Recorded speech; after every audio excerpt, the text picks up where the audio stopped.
Live from the House of LeMay Makeup and Dressing Room. Here comes Amber. Stop what you're doing. Here comes Amber. She's just doing what she can. Here comes Amber. Cue the spotlight. Here comes Amber with 2 drinks in her hand. The matriarch of fashion, secrets to her glasses, you can't look away. Ask her, does she do it? There's really nothing to it. She's got that feminine game. If you have a party, or if you're feeling naughty, call up the House of LeMay. Here comes your favorite gal. Here comes your queen. Here comes the talk of the town. It's Amber Live tonight. The music starts playing. It's time for cabareting on Amber Live tonight.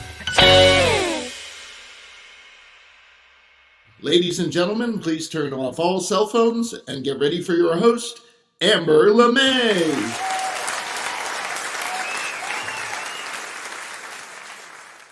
Hello. Amber LeMay here. Well, actually, I'm not here. I'm in Provincetown, but we've got a great show lined up for you. But first, I want you to like, share, and subscribe. Share the joy of Amber Live. All right, Russell, come on in and let's talk about tonight's show. Hey, Amber, how are you? I'm doing fine, Russell. So, Great. yes, you and I are, we're probably either at tea dance or out on a cruise. We're not sure what we'll be doing, but I think we'll be having some fun. Do you think we're having fun? Because I know you don't like being in P-Town. It's never a good time, is it?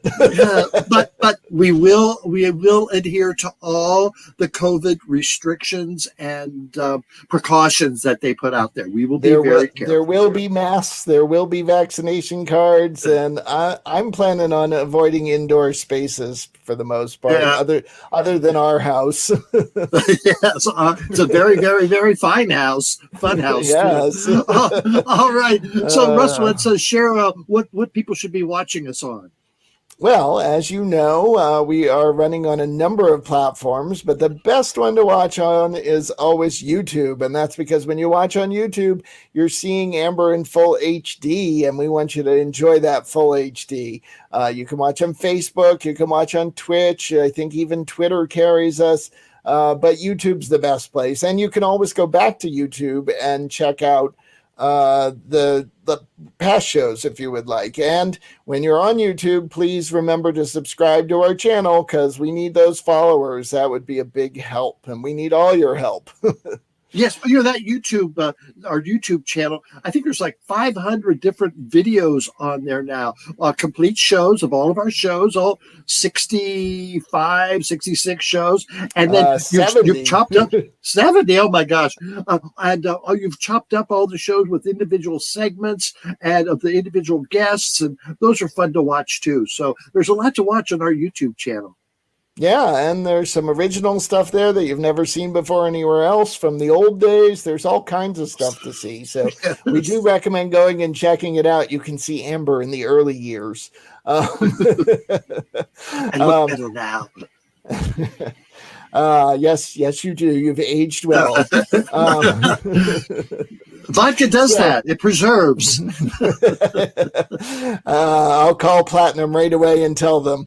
And then I do want to talk about my favorite part of the show, and that's what helps keep us on the air, and that's our Bustier Club. And if you'd like to be a LeMay Bustier, we would love to have you join. We had some new ones recently. We had Bianca upped her donation, and DJ Rockstar Aaron, who was a great guest the other night, talked all about the celebrities on his show.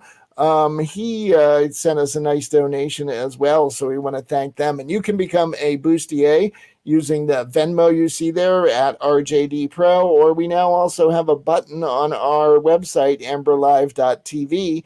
And if you go there, you can use a credit card if you'd like to do that rather than Venmo. And we have 3 levels. You can give any amount you like. Every penny helps. But if you give $25 or more, we'll send you an Amber Live sticker. If you give $100 or more, you'll get a sticker and a magnet.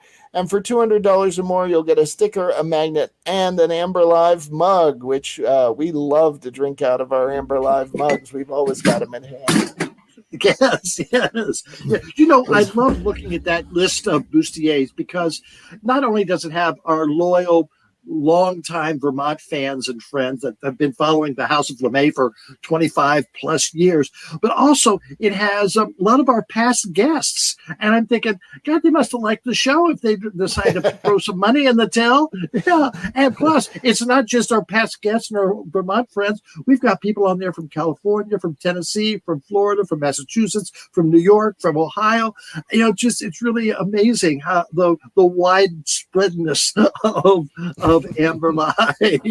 So you do like to spread yourself around, Amber, don't you? Not too thin these days, that's for sure. But no, I really like you're the in support. P-Town, you're not spreading anything, but but none of the bustier money is supporting our venture to P-Town. Let's make that clear. It all stays here in the tube.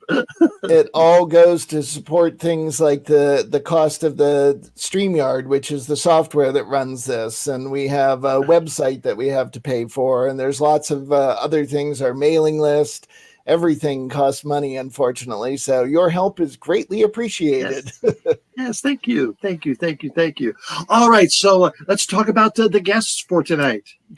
We have an amazing guest tonight. We have been trying for a while to get into the RuPaul Drag Race alumna list, and we have finally broken through. And tonight we have the amazing Charlie Hides, who actually, it turns out, used to live in P-Town and worked there in the summer, and now is in Great Britain. So we did a long distance interview with him, and he was on season 9, I think, of RuPaul's Drag Race. So that is going to be and it's an extended interview, so we're going to show it in 2 parts, but it is just fantastic.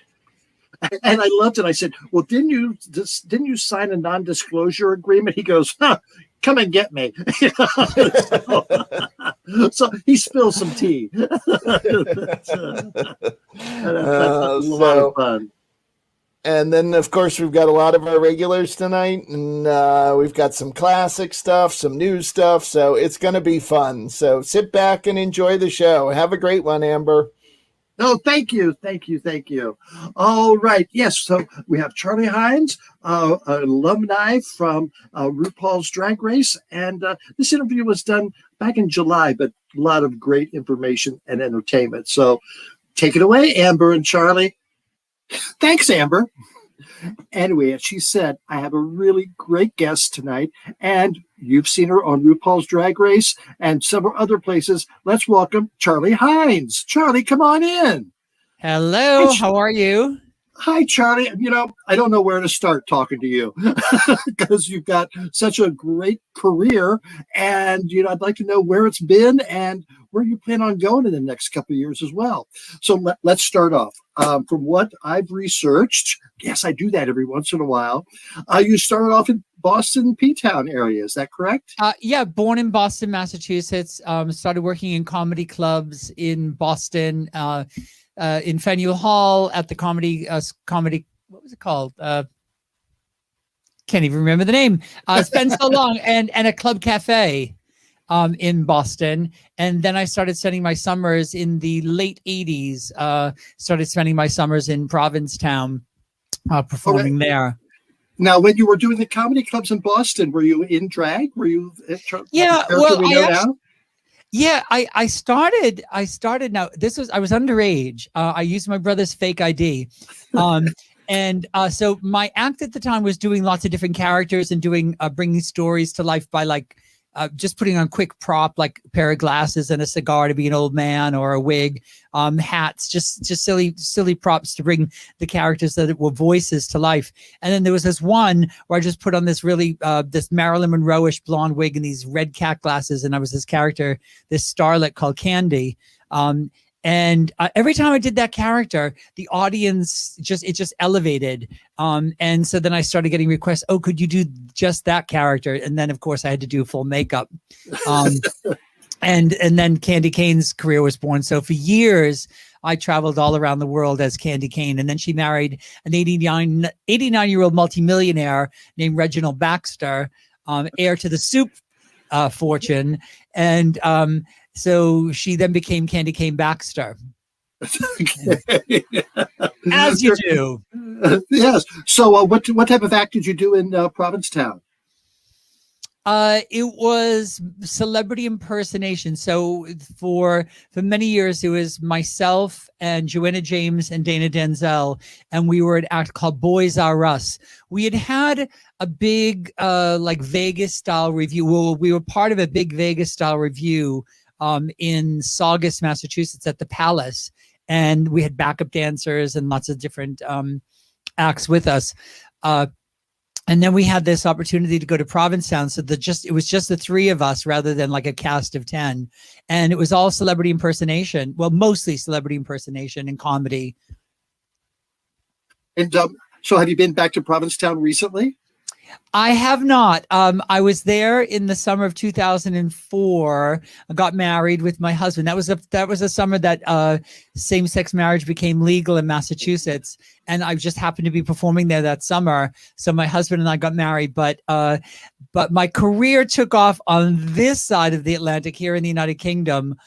So I've not been back in a long time. Although my heart, every summer, I log on. There are a couple of webcams. There was one at Spiritus, one at Town Hall that I could log on to. And I would and I would see people in Provincetown. I would just log on. There was one above like the candy shop that you could actually move the camera, and I could see people going up and down Commercial Street, and I'd get my little fix. I better be careful when I'm back there on Carnival. I'll wave to you. Yeah. That's what I'll do. I'll wave to you. So had Provincetown changed any from the 1980s until 2004? It had gotten a lot more upscale. It was a lot more expensive from what I remember. Due to the court-ordered electroshock therapy I had in the early 80s, I don't have an awful lot of memory of that time. But it seemed more expensive. There were a lot more private jets at the Provincetown airport. They weren't ours. They weren't ours. No. I usually come in by yacht. How nice. Nice. So that was 2004. So at the time you were living there in United Kingdom? Yeah, I've been living. So my husband is British. He was a nanny back in 96, December of 96. He was a nanny who had come from England to Boston to work for a family. And we met old school at a coffee shop. And when his visa ran out, we had been together by that point for like 10 months. And because of the rules, he wasn't allowed to stay in the US. So I sort of followed him to England. Some would say stalked, but I sold up everything I had, sold my car, sold my possessions, and moved to the United Kingdom with a suitcase and 27 quid and a dream. And what was that dream other than hooking up with your husband? Yeah, well, to get myself an Englishman. The dream was to perform all over Europe and all over the world, and I've certainly done that. So I can retire now. Well, very nice. So how was the act different? Did you have to do a different type of act than what you had done in the United States? I did. The big difference is on the circuit where I first started to work, they were used to singers. They were used to a man in a dress walking out and singing and entertaining for a full hour, like in a bar, cabaret, a nightclub. And my act previously had been a lot of quick changes and a lot of different characters. And as soon as you'd win them over with one character, you'd get applause and step off, and then you change it to the next character. It sort of was like you had to win them over again. Where all the other acts that I was seeing were just that come out and that have one outfit on and that tell jokes and stories and sing and get the whole audience singing along. And it was a lot of singing. And my act had previously been a lot of comedy, a lot of word-based material. So I realized I got to start singing more. The more I sang, the more I was able to hold them in my hand, the palm of my hand. I mean, basically our job as an entertainer is to engage the audience for as long as we're asking for their attention, whether it's 3 minutes, 30 minutes, an hour, 90 minutes. It's to keep them, engaged. And so I realized on that circuit at that time, at that scene, that being a singer, whether it was top 40 songs or old show tunes or song parodies, that singing was the key to getting the audience. If you sing Sweet Caroline in any pub in the United Kingdom, Sweet Caroline, bam, bam, bam, and you just have them. So they love a good sing along here in the United Kingdom. So that in that way, that was the biggest way that my act changed. Yeah. So you said you traveled to Europe. Now, do you speak multiple languages or do you need to? Bonsoir. Omelette du fromage. Où est la bibliothèque? Le salon est sur la coin de la rue. Yeah, I was performing in places like Club Meds where it was English speaking tourists. So I've done cruises, the Atlantis cruises, and of course that's all over the Med and the Baltic and everything. And I remember about summer of 2012, I was hired to do a big event. There's this big event in Rome called Gay Village. And just imagine this huge outdoor park that's, just think of the biggest Pride you've ever been to, 7 nights a week for like the entire summer or for 6 weeks. That's in the heart of Rome. It's called Gay Village. And there's different dance tents and pavilions, and there's like a whole area of restaurants and chill out areas and retail shops and performance stages. And so I was hired to perform for 20,000 people, and I can learn enough of a language phonetically to get through a show. So I learned a bunch of phonetic Italian. I did have some crib notes. I had some notes on the stage, but literally I had my backup dancers just before the show, like teaching me pronunciation. And I was able to chat with the audience, and just enough to flirt and joke and get a few laughs in. But yeah. That's the extent of my foreign language. I love foreign tongue. Oh, who doesn't? Ooh. So who doesn't? All right. So you was that as Candy Cane or was that as Charlie Hines? And how did that transfer? Yeah. Okay. So my career started to transition when my YouTube channel took off, because I decided to call my YouTube channel Charlie Hides because it's my name, because I had so many different characters. Rather than filter everything through the point of view of Candy Cane, she was just one character. It was just a decision I made: be who you are. And so if I was doing celebrity impersonations or original characters, it was all under the umbrella of the Charlie Hides YouTube channel.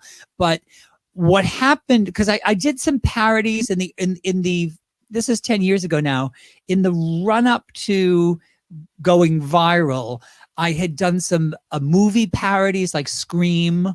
The Scream franchise was probably on 3 or 4 at that point.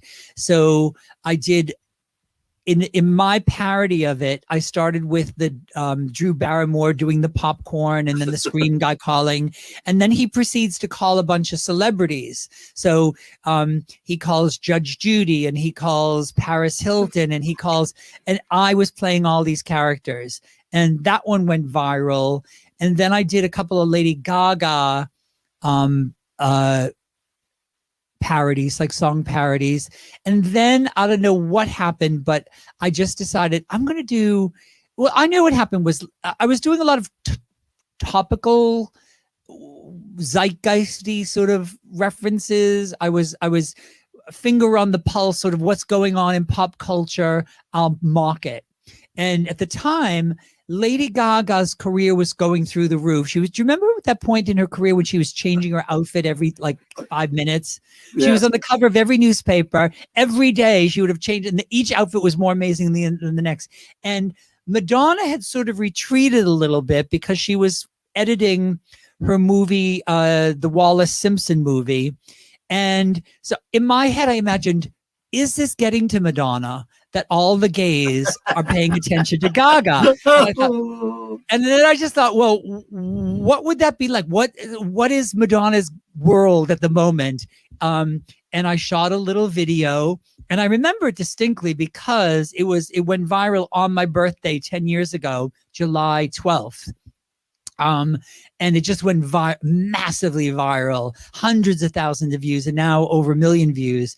And so it became a channel where I did lots of different celebrity impersonations and some original characters. And I realized I would get the best results when I put the original characters in scenes with the celebrities. So that's what my YouTube channel became. And that's how I got known prior to being on Drag Race.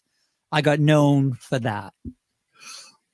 All right. Wasn't that a fun interview? But there's more. Yes, there's more. We'll have more of Charlie Hides in just a few more minutes. But first, let's bring Russell back in and talk.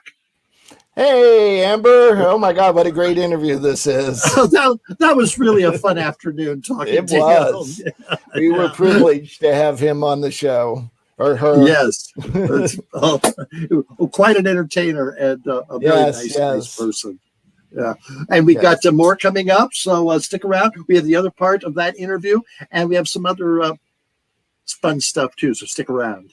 And Rocco later in the show. I do want to take a moment to remind people about the Bustiers Club. You can help us out and help us keep getting great guests like Charlie Hides using the Venmo that you see there, RJD Pro, or using your credit card at amberlive.tv. Just go there and look for the Support Amber Live button. And we highly appreciate anything you can give to help us keep going on the air. So that's a lot of great support we get from everyone. And one other way you can support us is always through the merchandise store. So you can go to Amber Live TV and see that. And here's a word from our sponsor. Summertime, and it's time for vacation.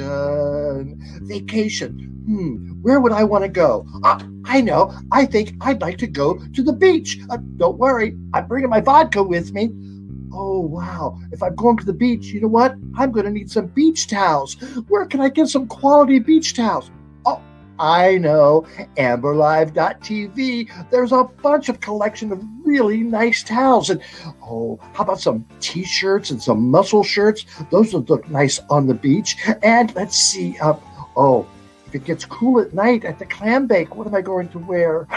I better take along my Amber Live TV sweatshirt. Yes, that would be fun to wear. And then at night, at night, I don't have to order anything because I already have my Amber Live TV pillow. Oh, it's so soft. You're going to love it. And then the next morning, what are you going to need? You're going to need an Amber Live mug to drink your coffee or whatever you want to put in it. And if you haven't gotten enough peen lately, check out our Rusty Peen collection. Everyone wants more peen. All this and more is available at amberlive.tv. Order yours today. So, yes, you can get your mug and have it shipped very quickly. It won't be there today, but hopefully just a few days. Yes, order that merchandise. Yes, all right. Well, thank you, Amber. Keep going. Have a great second half of the show. Yes. All right. Let's get back to Charlie. All right. Let's talk about drag. Are you allowed to talk about drag race? Absolutely. Yeah. Well, I've signed a non-disclosure agreement. They can sue me if they want to. All right. Let them sue me. What's the most asked question you get about RuPaul's Drag Race? What does Michelle Visage's vagina taste like? Which I think, quite frankly, is rude. but my mother does ask the poignant questions. She fancies herself a Barbara Walters. No, the most asked question. What's RuPaul like, maybe? Or did you have fun? Or what was it like meeting Lady Gaga? That's a big one. Ooh. Oh, I bet. Yes, yes. So you were on that season with a bunch of names, you know? Well, yeah. I mean, it's the most winning season ever. Sasha, of course, won, and then Trinity won All Stars. Shea Coulee has won All Stars. Eureka O'Hara is on All Stars. So yeah, it's a pretty winning season. Excuse me if it's after 7 p.m. here in the United Kingdom, and I'm required by law to drink gin.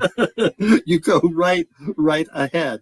All right, so on RuPaul, you were eliminated rather early. Why do you think you were eliminated?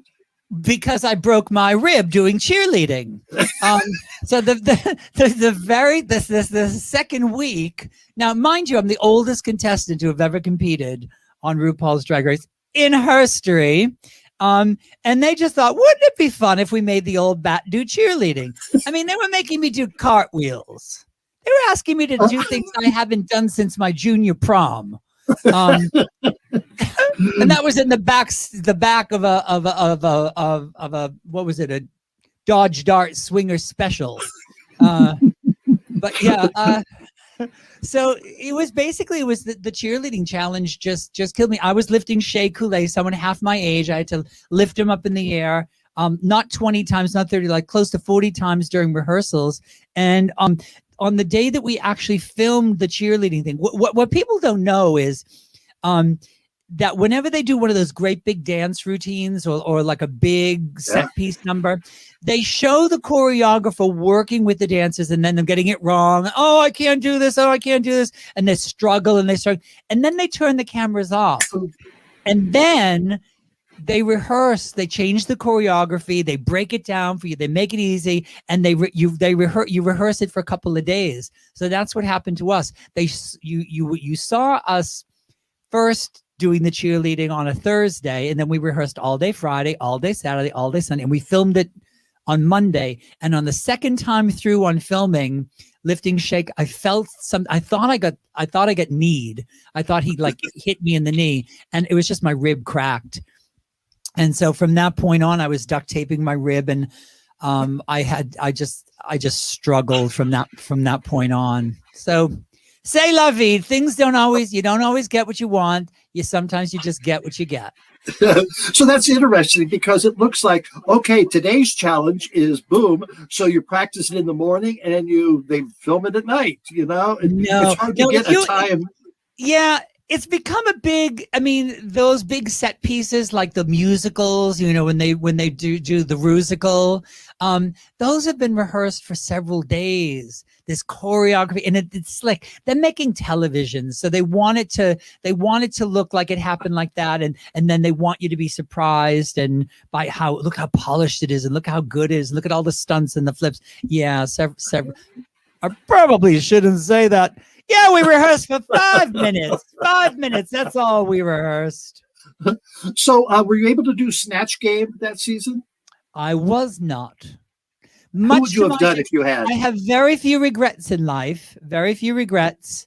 And that is one that I didn't get to do. I didn't get to do Snatch Game. Who would you have done during Snatch Game?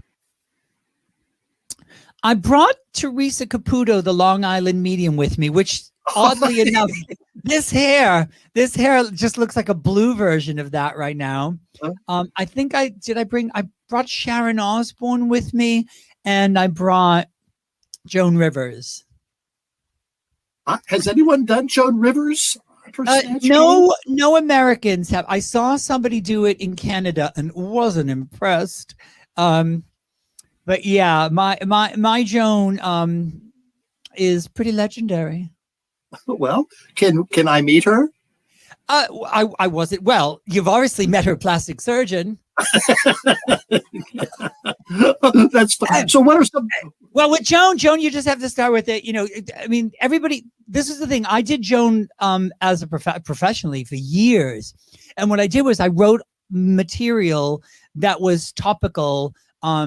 Even after Joan died, I would write material that was, what would Joan say about this? Or what would Joan say about what's going on in the news? But the thing about Joan is, I mean, it starts with the voice. Oh, can we talk? And, she talked like this. Oh, look at you. You've got the scarf on, aren't you? You look like a Republican housewife that's about to go to the NRA. That's what you look like. Yes, in front of a brick wall. Just line him up and shoot him. Joan had a very distinct point of view, very distinct comedy style, very distinct voice. So it was always really easy for me to slip into her so I know I would have been able to ad lib. And I was at a drag con in Los Angeles a couple of years ago. I was on a board. What's it called? Yeah, I guess it's a board. Panel. That's the word. That's the word I was looking for. I was looking for a panel. I was on a panel, and I don't know who it was. Somebody just asked me a question. What was your Joan like? And I just started ad-libbing, and I did a whole 7-minute routine, and all of my fellow panelists, which is, it was Eureka and Cynthia Lee Fontaine and James Mansfield, and they were just howling, laughing, and they were just, keep going. And I was like, no, I'm done. No, keep going. On the bus ride back to the hotel, they were telling me things that I had said I didn't even remember saying. Just channeling. Yeah, well, it might have been the edibles. It was California at the time. So, who are some of your other favorite characters? Well, on my YouTube channel, I've done 70, 80 characters. Celebrities. I've always loved when I do Cher, because my take on Cher was I didn't want to do an exact impersonation of Cher.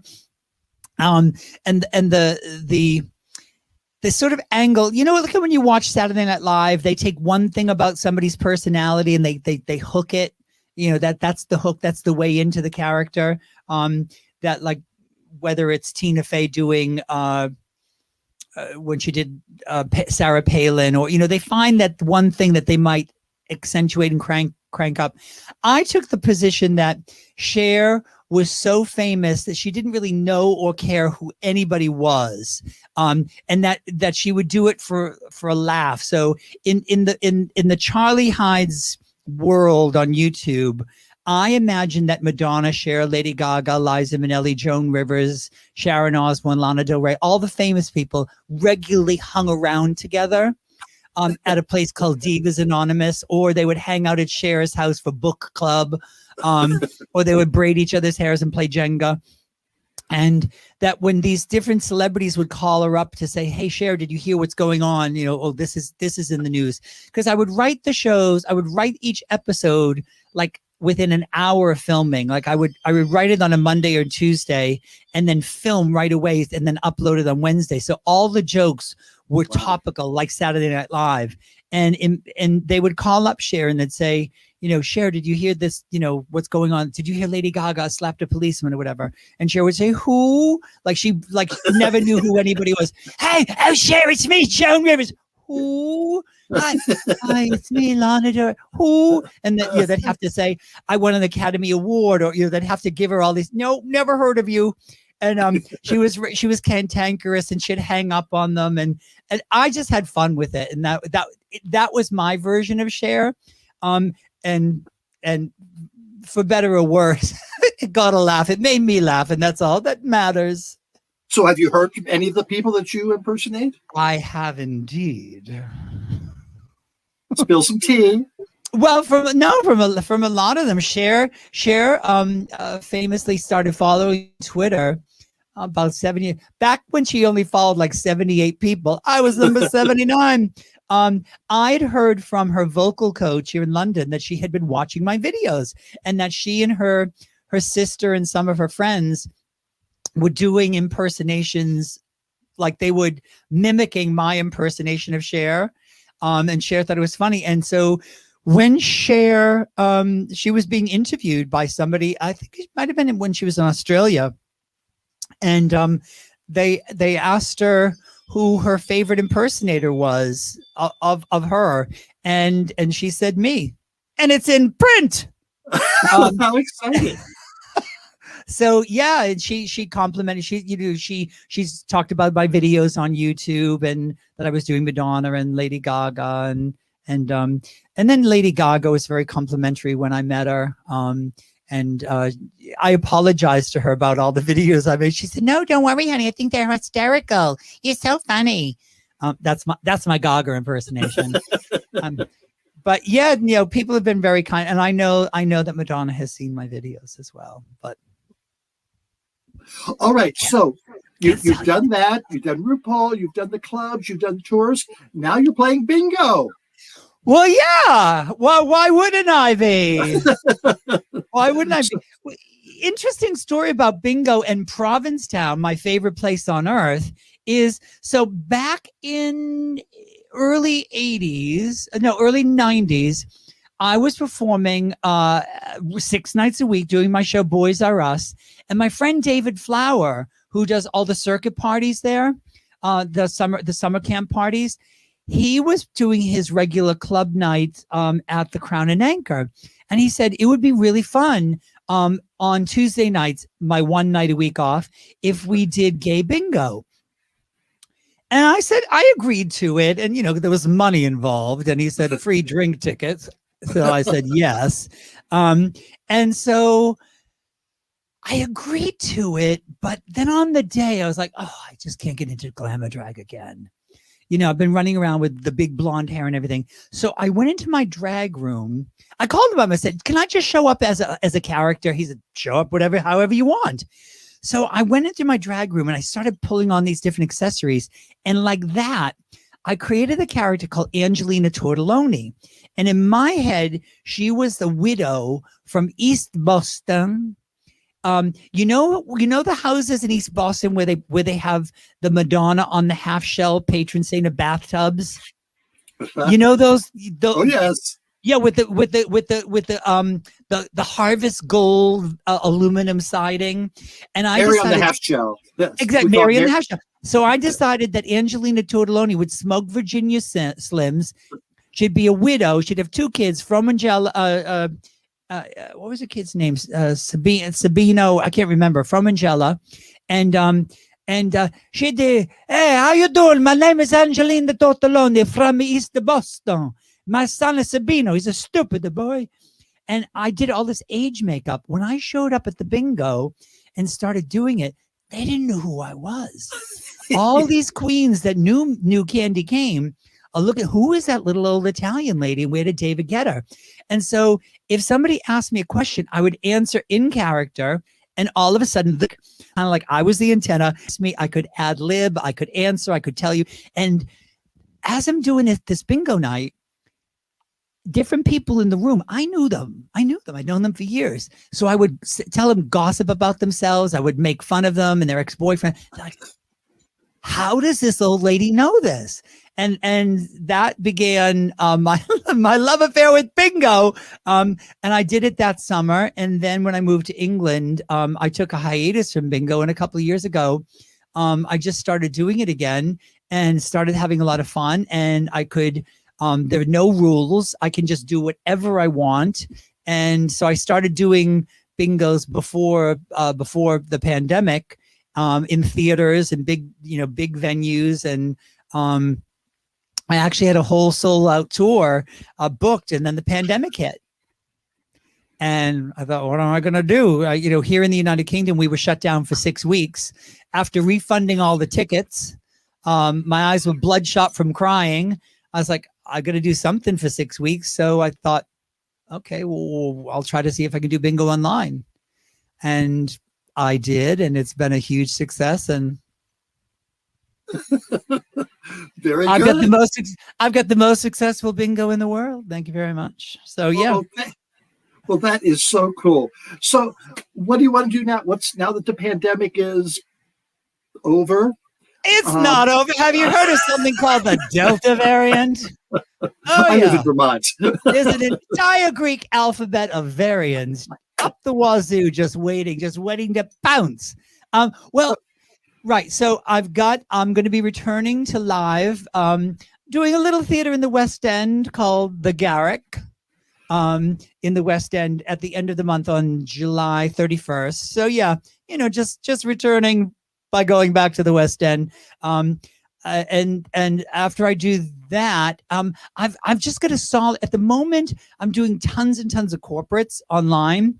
So what happened was I had started doing these bingos, and then I started getting calls and emails from what I call the gay mafia.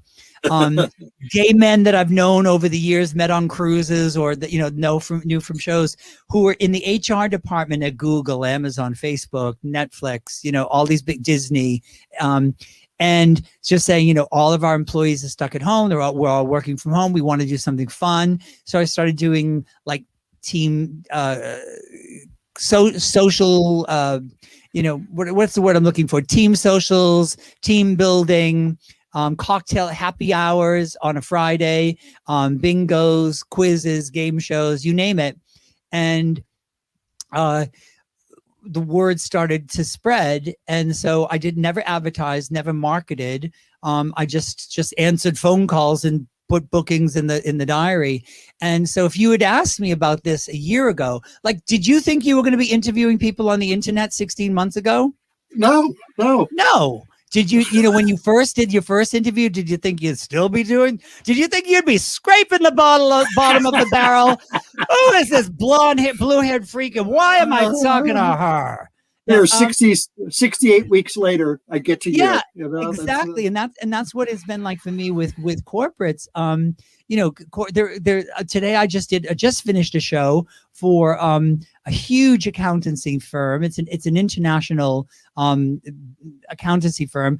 This was my 6th or 7th that I've done for them, and so like I said, companies like Netflix and Google and Microsoft and Amazon, they've got so many different departments and so many different time zones. I'll do the European office, and I'll do the London office, and I'll do the East Coast office, and I'll do the Chicago office. And my day starts, early in the afternoon doing things in the European market, then the UK, and then, take a break. And then all of a sudden it's 4:00 in the afternoon in New York, and then it's 4:00 in LA, and it's midnight here in England. And there's worse ways to... And I have a feeling they pay you in more than drink tickets. Is that this plastic surgery on an 89-year-old woman to make them look 60 ain't cheap. Oh, yeah, no. I tell you. Okay, you said you have a birthday. We're filming this on July 8th, but you said you had a birthday on the 12th. How when many candles could be on that cake?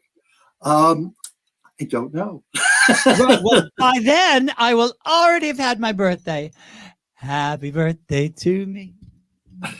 Happy birthday to me. Happy birthday, dear Charlie. Happy birthday to me. Woo, thank you very much. Thank you. Now, does each one of those candles indicate a decade, or? Each one is a millennia. Okay. Yeah. Well, Charlize, thank you so much for coming into my basement to talk to me. Is that where I am? Yes, you're in my basement. I was told this would be a penthouse interview. Had I known, had I been alerted that you were a troglodyte, I would have. That's one of the nicest things I've been called. When I'm in P-Town during Carnival, I'll look at all those cameras and I'll wave to you. It's the one. It might be called Laffy Taffy. It's beside Town Hall. If you're looking at Town Hall, it's to the right.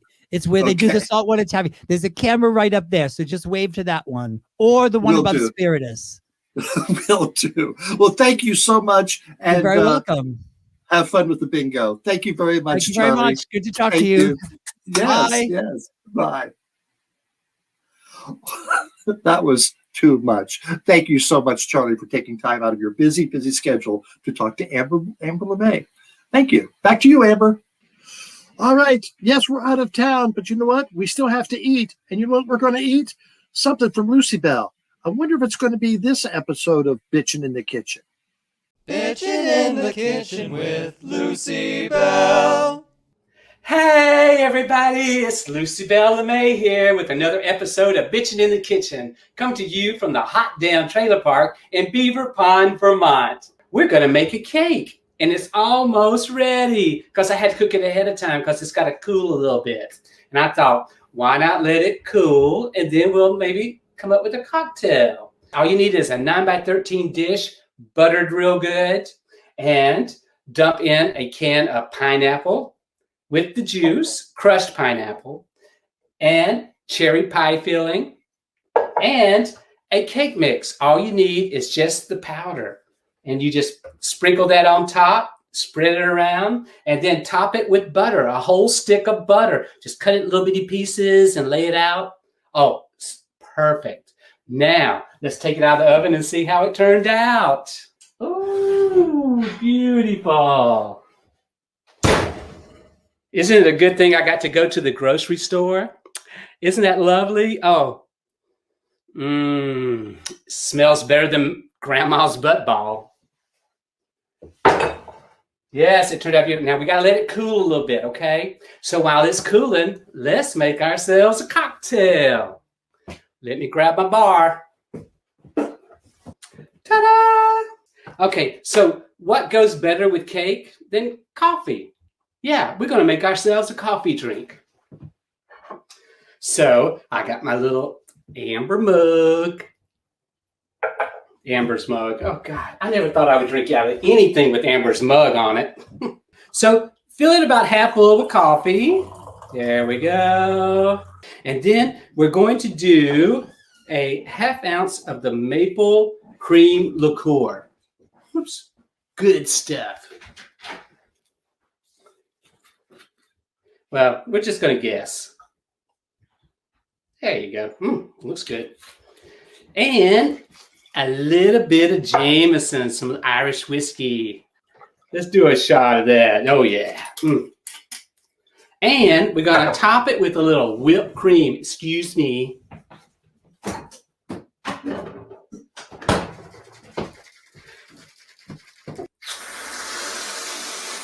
Oh, yeah.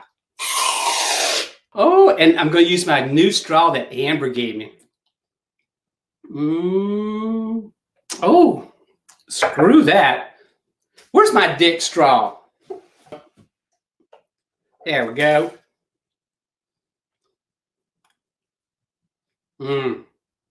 Oh, so good. You guys got to try this. It's a wonderful for a cold day.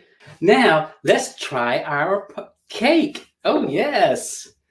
I didn't get the stuff out for the cake.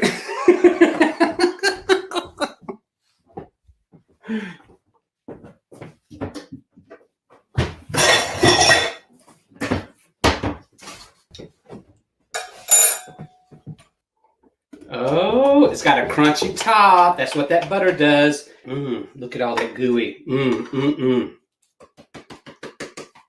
You know what's even going to make it better? A little fireball. Put a little ice cream on top.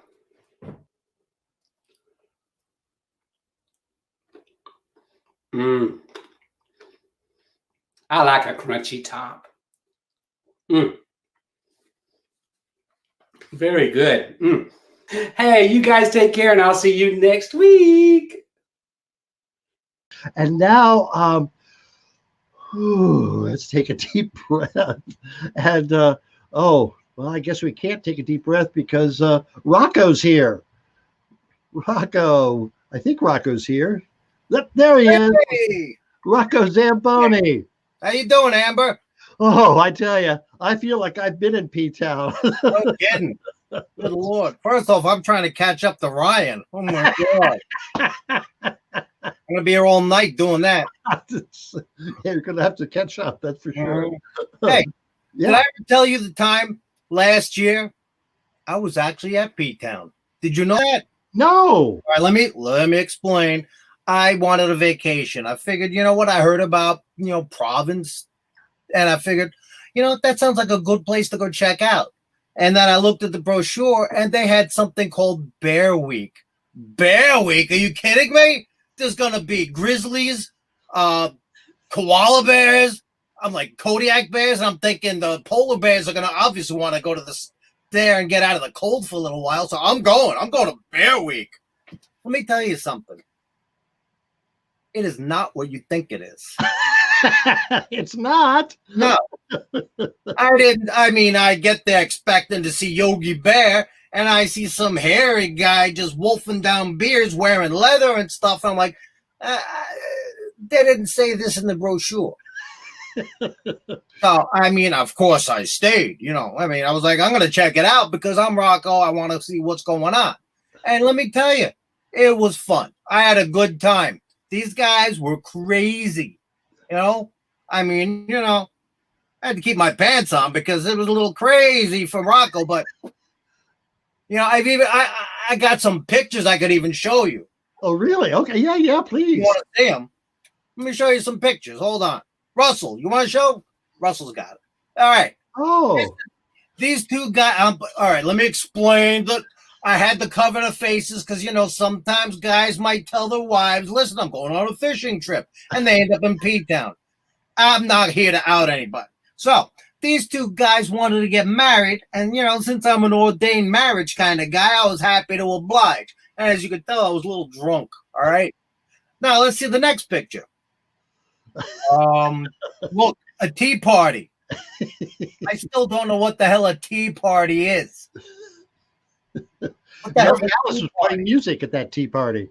I don't know what's going on. I was drunk. All right, next picture.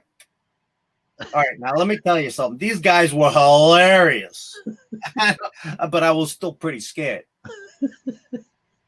Next picture. All right, this one's my new friend. I forgot his name, but I kind of forgot that whole night. It was a little nuts in that pool.